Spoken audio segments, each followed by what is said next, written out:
Price the Lord, ஹல்லேலூயா. கிறிஸ்துவுக்குள் பிரியமானவர்களே, இந்த அருமையான காலை வேளையிலும் தேவ சமூகத்துக்கு வந்த உங்கள் ஒவ்வொருவரையும் இயேசுவின் இணையற்ற நாமத்தினாலே அன்பின் வாழ்த்துக்கள். இந்த நாளிலும் ஒபதியா 1:15 வசனத்தை அடியேன் வாசிக்கிறேன். நீ செய்தபடியே உனக்கு செய்யப்படும், உன் செய்கையின் பலன் உன் தலையின் மேல் திரும்பும். ஆமேன், ஹல்லேலூயா. நீ செய்தபடியே உனக்கு செய்யப்படும். இந்த பிரசங்கத்தை கேட்கிறவர்களே, இந்த நாட்களில் கர்த்தர் உங்களோடு பேசுகிறார். நீங்கள் என்னென்னலாம் செய்கிறீர்களோ அதன்படியே ஆண்டவர் உங்களை ஆசீர்வதிப்பார். பாருங்க, இந்த புதிய ஏற்பாட்டிலிருந்து ஒரு சம்பவத்தை உங்களோடு கூட சொல்ல நான் விரும்புகிறேன். அப்போஸ்தலர் 9:35 இந்த காரியத்தை நாம் பார்க்கலாம். தொற்கால் என்று அர்த்தம் கொள்ளும் தபித்தாள் எனும் பேர் உள்ள ஒரு ஸ்திரீயை அங்கு சொல்லப்படுகிறது. அவள் தேவனுக்கு பிரியமான பிள்ளையாய் நடந்து கொண்டா. விசேஷமாக அவள் நற்கிரியைகளையும் தான தர்மங்களையும் மிகுதியாய் செய்து கொண்டு வந்தாள். ஒரு நாள் வியாதிப்பட்டு அவள் மரித்து போகிறார். இப்பேற்பட்ட ஒரு ஸ்திரீ மரித்து போகிறார்கள். அவருடைய தான தர்மங்கள் மிகுதியாய் இருந்தது என்று வேதம் சொல்கிறது. ஏழை ஜனங்களுக்காகவும் விதவைகளுக்காகவும் அவள் அதிகமாய் அவள் பிரயாசப்பட்டாள் என்று சொல்லப்படுகிறது.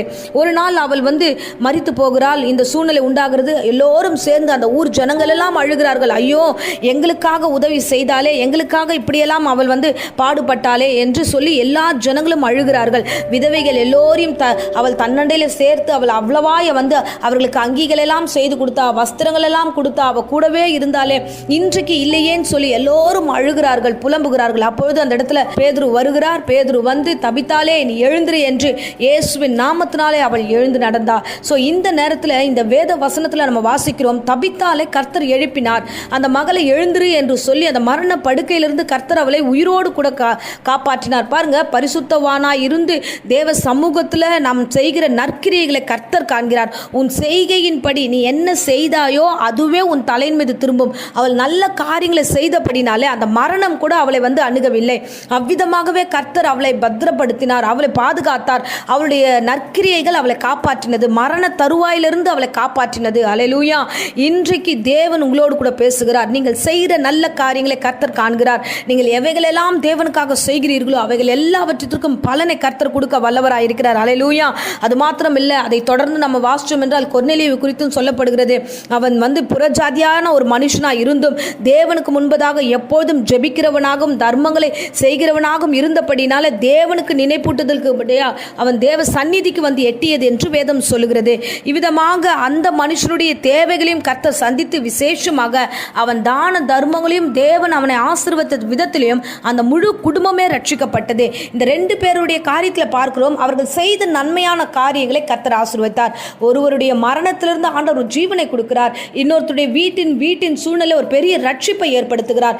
இந்த அன்பு ரட்சகர் உங்களோடு கூட இருக்கிறார். உங்கள் வீட்டிற்கு ரட்சிப்பு வரும். உங்கள் வீட்டிற்கு மரணத்துக்கு ஏதுவான எந்த வியாதியும் வராதபடிக்கு கர்த்தர் எல்லாவற்றிலும் உங்களை காப்பாற்றுவார். நீங்கள் செய்கிறது வீண் போகாது. நீங்கள் செய்த காரியங்களை கர்த்தர் மறக்கிற தெய்வம் அல்ல, அவர் எல்லாவற்றையும் நினைப்பூட்டுகிற தெய்வமா இருக்கிறார். அதனால தான் கொர்நேலியு சொல்லப்படும் போது தேவ சந்நிதியில் எட்டியது நீ செய்த நன்மையான காரியங்கள் நினைப்பூட்டுதலா இருந்தது என்று அந்த வேதாகமத்தில் நம்ம வாசிக்கிறோம். அருமையான பிள்ளைகளே, நீங்கள் எதை செய்தாலும் அதை தேவனுக்கென்று செய்யுங்க, மனப்பூர்வமாய் செய்யுங்க.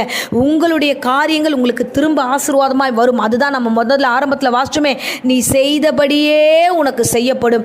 நீங்கள் நன்மைகளை விதைக்க விதைக்க விதைக்க தேவன் அதன்படியே உங்கள் வீட்டின் ரட்சிப்புக்கு நேராய் நடத்துவார்.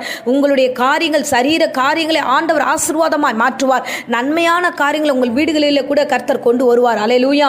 அன்பு பிள்ளையே, இந்த பிரசங்கம் ஏதோ தானோன்னு கேட்காதீங்க. உங்களோடு கூட கர்த்தர் பேசுகிறார். வரும் நாட்களில் தேவன் உங்களை பெரிய காரியமாக எடுத்து பயன்படுத்த போகிறார். கர்த்தர் உங்களை ஆசீர்வதிப்பார். அல்லேலூயா. அந்த வசனத்தின் தொடர்ச்சியில் பார்க்குறோம், உன் செய்கையின் பலன் உன் தலையின் மேல் திரும்பும். நீங்கள் என்ன செய்தீர்களோ அது திரும்ப ரிட்டர்ன் டு உங்கள் தலைமையில தான் வருமே தவிர அந்த ஆசீர்வாதம் எப்பயுமே உங்கள் தலைமையில இருக்கும். அதனால் நன்மைகளை செய்வோம், நன்மையான காரியங்களை மாத்திரம் செய்வோம். அதுக்கு மிஞ்சின காரியங்களை நாம் தலையிடாதபடிக்கு நம்மை நாமே காத்துக்கொள்வோம். பாருங்கள், யூதாசை குறித்து வாசிக்கிறோம். அவன் தீமையானவைகளை செய்தபடினால அந்த நாட்களிலே அவன் அந்த மரணத்தை தழுவினான் என்று வேதம் சொல்லுகிறது. இந்த நாட்களில் நாம் நன்மையானவதை சிந்திப்போம், நன்மையானவைகளை செய்வோம், நன்மையானவைகளை பற்றி கொள்வோம். செய்தபடியே உனக்கு செய்யப்படும். நீ என்ன விதைக்கிறாயோ அதையே தேவன் உன்னை ஆசீர்வாதமாய் மாறச் செய்வார், வழி நடத்துவார். இப்பொழுதும் அடியேன் உங்களுக்காக ஜெபிக்கிறேன். அன்பு ரட்சகா, அந்த அருமையான வேலைக்காக நன்றியோடு ஸ்தோத்திரம் பண்ணுகிறோம்.